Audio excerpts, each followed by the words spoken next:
Welcome everyone, I would like to show you how to pair an Xbox One controller to your Samsung Galaxy Z Fold 3. So what I want you to do is I want you to turn on the controller. You may also turn on your Xbox at the same time, that's okay. And then the next step is to hold down the share button at the very top.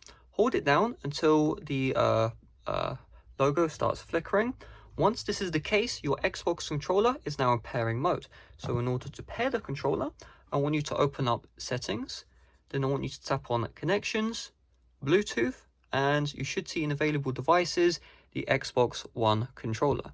So we'll just give it a little bit for it to search, and boom, you can see there is my controller.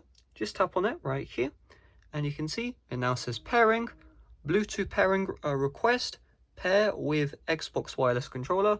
We'll tap with on pair, and boom, just like that, our Xbox controller has just been paired.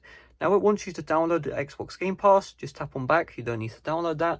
And if you check, you can see your Xbox controller has been successfully paired.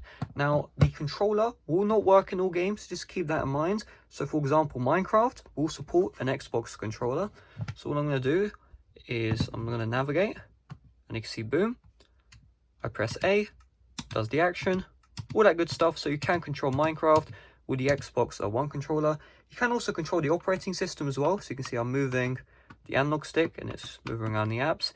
If I click on A on Twitch, you can see it opens up the app. B goes back. So you can see, yes, this does work to control the Samsung Galaxy Z Fold 3. But again, not all games are supported.